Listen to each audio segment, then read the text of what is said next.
मांगी नाव न केवट आना, कहई तुम्हार मरम मैं जाना। केवट भगवान राम ला कहते प्रभु मैं तोर एक चरण के धुर्रा के महिमा ला जाना था। पथरा असन हनारी बन गे तो मोर एक कठवा के डोंगा के का होही।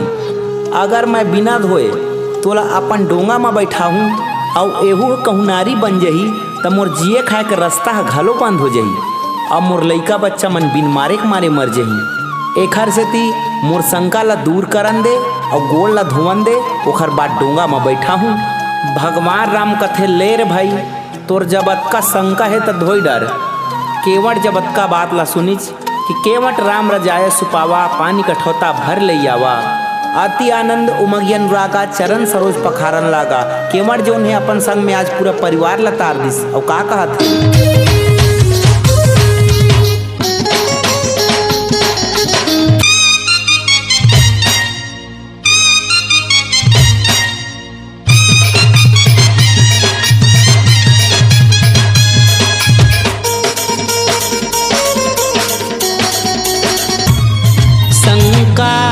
मोला काबर होथे राम, डोंगला झन नारी बनाबे राम।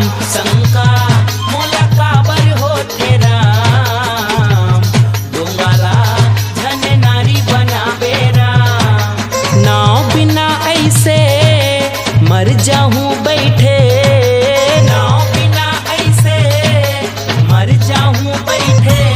शंका मोला काबर होथे राम, डोंगला झन नारी बनाबे राम। शंका मोला काबर होथे राम, डोंगला झन नारी बनाबे राम।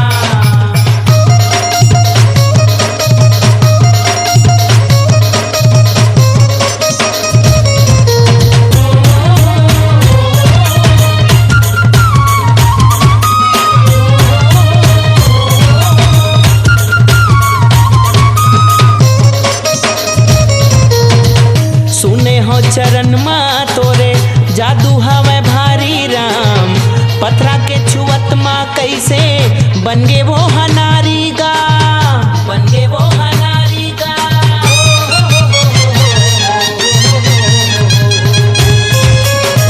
सुने हो चरण माँ तोरे जादू हवे भारी राम, पथरा के छुअत माँ कैसे बन गे वो हनारी गा।